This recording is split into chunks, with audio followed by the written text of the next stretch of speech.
Muy buenas a todos, bienvenidos de nuevo a un nuevo vídeo, valga la redundancia, de Fondo Segunda, en esta sección en la que estamos intentando pues un poco analizar a cada uno de los equipos que van a pelear por distintos objetivos en la Liga Smartbank cuando se reanude la competición en apenas unos días.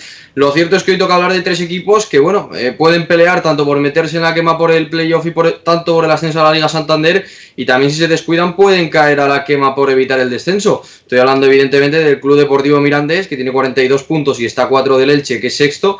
Estoy hablando del Real Sporting, un histórico, con 41 puntos, está a 5 de ese playoff, pero con la poca regularidad que ha mostrado a lo largo de la temporada no sabemos muy bien cómo va a reaccionar después de este parón. Y estamos hablando también de la agrupación deportiva Alcorcón, que como el Sporting tiene 41 puntos y se encuentra en la posición número 10. Para analizar estos equipos tenemos con nosotros hoy a Eduard París, por un lado. Bienvenido, Eduard.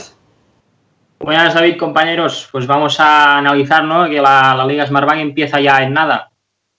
Y desde Gijón también tenemos con nosotros, y es un placer, a Loren Castro. Bienvenido, Loren. Saludos, David, saludos a todos, muy buenas tardes. Bueno, para empezar un poco voy a ir en orden clasificatorio. Encontramos al Club Deportivo Mirandés, que es el séptimo clasificado. Para mí, sinceramente, es una de las revelaciones de la temporada, por no decir la revelación. Hablábamos mucho esta semana de los pros y los contras, sobre todo en cuentas como la de Fondo Segunda. También un hilo que hizo Andrés Rayo en Twitter sobre cuáles son los pros y los contras de este parón para los distintos equipos de la Liga Smartbank. Para algunos la concentración de partidos puede ser una contra. Para aquellos equipos que tienen la plantilla más corta, pues yo creo que les perjudica, pero viendo el caso del Club Deportivo Mirandés, que ya tuvo una concentración de partidos importante por la Copa del Rey en los meses de diciembre y enero, y se lo solventó sin ningún tipo de problema, pues creo que eso de que la plantilla sea más larga o menos no va a influir tanto. No sé qué opinarás de esto, Eduard, pero lo cierto es que el Mirandés supo salir de esa situación, la verdad que con bastante nota. Sí que es verdad que supo salir, ¿no? Quizá el lastre que le dejó, lo vemos lo que comentaba, ¿no? Está séptimo, quizá esos 4 puntos que le separaban del Elche quizás serían menos, ¿no?, en caso de no haber tenido que afrontar la Copa del Rey. En este caso recordemos el Mirandés, que en el último partido antes del parón pues remontó ese partido en Santo Domingo del Alcorcón, y hablaremos también después. Por tanto, yo creo que el Mirandés sí que, pese a no tener la plantilla más larga de la categoría, puede hacerlo bastante bien. Y el tema este de ser uno de los tapados y llegar sin presión, pues también es un factor que sin duda puede jugar a su favor. Hablamos de que tiene una plantilla corta, pero lo cierto es que el Mirandés tiene un 11 titular que para mí tiene bastante nivel. La mayoría de nombres que la temporada pasada no nos sonaban a casi ninguno, pero bueno, han irrumpido con mucha fuerza. Pues el caso de John Guridi, de Martín Merkelanz. A mí personalmente me encanta el tribote que conforman Antonio Sánchez Malsa y John Guridi. También nombres como Marcos André, que lleva 8 goles si mal no recuerdo. Mateus, que es reserva y aún así lleva una buena cifra de goles. Te quería preguntar, Loren, ¿qué jugadores del Mirandés ves con mayor potencial para destacar en estos últimos 11 partidos? Tienes mucho para elegir. Bueno, pues precisamente esos que acabas de nombrar, ¿no? Yo creo que, a menos de lo que decía Andrés, lógicamente el Mirandés, aparte de tener un 11 único, yo creo que tienen un sistema que tienen grabado a fuego desde el principio de la temporada. Estamos hablando, recordemos, de un equipo recién ascendido de la segunda División B, que acompañó al Fuenlabrada y al Real Racing Club, y fijaros la diferencia entre unos y otros, ¿no? El Fuenlabrada se deshinchó un poquito, el Racing está último, va a pelear por no descender, y sin embargo el Mirandés pues nos ha brindado una magnífica Copa del Rey. Yo creo que a medida de que los equipos van avanzando en la competición antes del parón, el Mirandés ya tenía ese hándicap que ahora van a tener muchos equipos de segunda, que es la continuidad en la Copa del Rey. Tú lo has nombrado. No nos han decepcionado en ningún partido, incluso quedándose a las puertas de la final, ¿no? Con lo cual, eso ya tiene mucho mérito. Han empleado el tiempo en los entrenamientos, se han concentrado. Cierto es que también han perdido un poquito el hilo de la competición liguera, pero tenían un colchón importante. Me preocupa quizás un poquito el factor concentración, el factor reto, ¿no? Es decir, creo que está muy bien colocado para tener una permanencia con suficiente holgura y a ver qué pasa. Creo que Iraola les va a meter a sus jugadores ese pequeño chip, ¿no? Que sí lo veíamos en la Copa, pero quizás nos faltó en las jornadas que compatibilizaban en el campeonato liguero.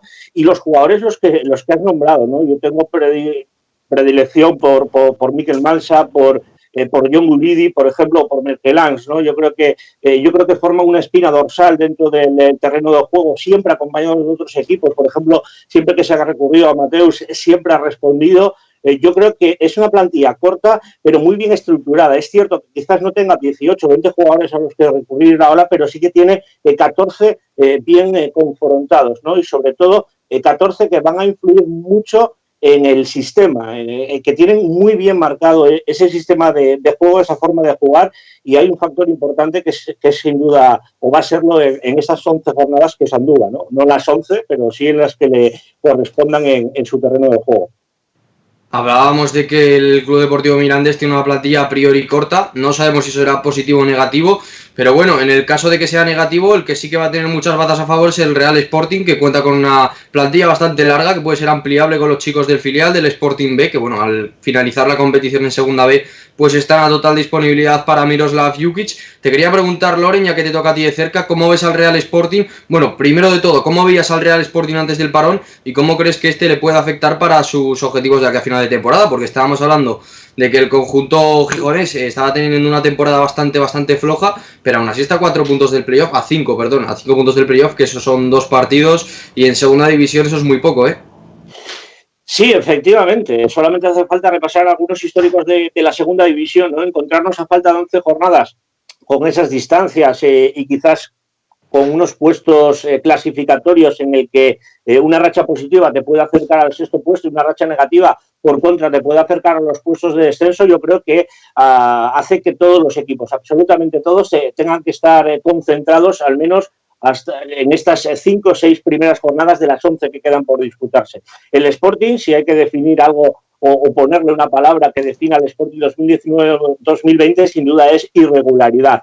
Justo cuando el Sporting había encontrado un camino a seguir desde la llegada de Miroslav Jukic al banquillo ya en este año 2020, pues sin duda era justo antes del parón, ¿no? Había encontrado una idea de juego, había encontrado un 11 muy tipo, aunque sí que había algunos pequeños retoques, y justamente en su mejor partido, 2 de sus mejores partidos, ganándole al Cádiz en casa y ganándole a la Unión Deportiva Las Palmas justo antes de irse a Riazor a enfrentarse al Deportivo de La Coruña, había encontrado quizás su punto más alto, ¿no? de juego, su punto más alto de motivación, y ahí llegó el parón.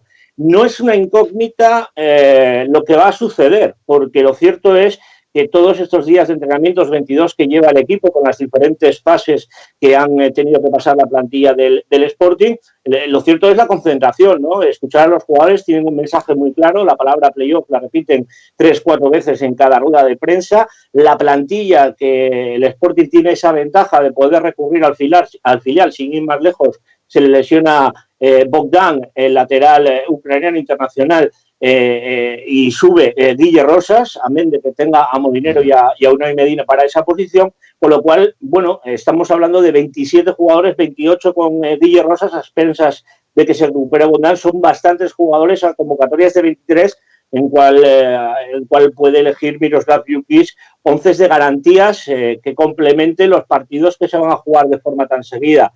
Si la palabra que definía el Sporting hasta ahora era irregularidad, yo creo que ahora la que va a ser protagonista en estos 11 partidos es motivación. Sí, hablabas de irregularidad, Loren, como adjetivo a la temporada del Real Sporting, y para mí la regularidad para mal ha sido la tónica de jugadores como Nacho Méndez o Uros Jurjevic. De hecho, incluso Álvaro Vázquez la ha pasado por delante en el 11 titular en las últimas jornadas. Se esperaba mucho más del serbio, se esperaba mucho más de Nacho, que también le ha comido la tostada a Pedro. ¿Cómo ves a estos dos jugadores de cara a la reanudación? Porque yo creo que si se enchufan pueden elevar muchísimo la competitividad dentro de ese Sporting y pueden ser bastante importantes. Bueno, yo particularmente, Nacho Méndez, diría que es más fácil o es más factible que veamos a Nacho Méndez en el terreno de juego antes que a Uros Jurjevic. Incorporar a Nacho Méndez y convencerle de que tenga que hacer una función de Manu García si tuviera que reemplazar a Manu en algún partido, o a Pedro Díaz, por poner un ejemplo, de algunos de los dos jugadores que le han robado el puesto en el 11 titular, creo que es más factible, creo que es más fácil, y que creo que vamos a poder ver a Nacho Méndez más minutos en estos próximos 11 partidos. Todo lo contrario creo que le puede pasar a Uros Jurjevic, ¿no? Uros Jurjevic llegó como el fichaje más caro de la historia del Sporting, un fichaje en el cual había generado muchísimas expectativas. Estamos hablando de un jugador de 2,5 millones de euros que nunca cumplió las expectativas goleadoras numéricas. Sí que es un hombre que se faja trabajando, que es un hombre que ayuda muchísimo al equipo, que no se le puede restar un ápice de concentración en los encuentros, pero no deja de ser un delantero centro que le cuesta muchísimo marcar, ¿no? Álvaro Vázquez llegó, también defraudó al principio, pero encontró su camino. La diferencia de los dos jugadores que me pones de ejemplo es el sistema de juego. Yo creo que el sistema de juego de Miroslav Jukic va más en el camino, en la idea de tener un delantero como Álvaro Vázquez que de tener un delantero como Uroš Jurjević. Estoy hablando siempre desde la titularidad. Otra cosa es que Jurjević pues consiga finalmente tener también minutos y esperemos que los aproveche tanto uno como otro. Para cerrar un poco con el Sporting, te voy a preguntar, con la mano en el corazón, sé lo que vas a responder, pero te voy a pedir que respondas con la cabeza. ¿Ves al Sporting en ese playoff o ves que hay rivales como el Elche, en este caso, que es el que marca la zona de promoción, que están un puntito por encima del conjunto de Miroslav Jukic? Bueno, a pesar de ser del Sporting, a mí me gusta intentar ser lo más objetivo posible, ¿no? Sí que veo al Sporting en playoff y te voy a dar 2 o 3 razones de peso. La primera es que creo que el Sporting y los equipos que tengan una amplia plantilla y que además no tengan un cansancio mental, me refiero a que cuando estás en un momento en el que con el entrenador que estás te han generado dudas, etcétera, etcétera, pues eso se complica un poquito más. El Sporting va a jugar más partidos con Jukic en estos 11 que los restantes, que los anteriores, con lo cual yo creo que eso es una pieza fundamental. 2, creo que jugadores como Murilo, por ejemplo, ¿no? que justamente también en ese despegue, después de aterrizar en el fútbol español, le estaba dando muchísimas oportunidades Jukic, no las estaba desaprovechando el jugador portugués, con lo cual creo que va a ser un factor diferencial en los próximos partidos. Y luego la tercera y más clara, ¿no? El Sporting se ha conjurado de alguna manera. Si con la llegada de Jukic y una zona de la tabla muy templada, Jukic no quería hablar de playoff, de repente, después de ese confinamiento, después de volver a los entrenamientos, todos y cada uno de los jugadores parece tener grabado ese mensaje de playoff. Si antes la palabra playoff era una palabra tabú, ahora es todo lo contrario, ¿no? Se repite en cada rueda de prensa. Eso a mí me hace pensar que el equipo va a salir muy concentrado en los próximos partidos. Todo va a ser y todo va a depender de las 3-4 primeras jornadas, ¿no? Ahí es donde quizás se marquen un poquito las diferencias. Pero sí, con el corazón, pero también con la cabeza veo al Sporting en el playoff.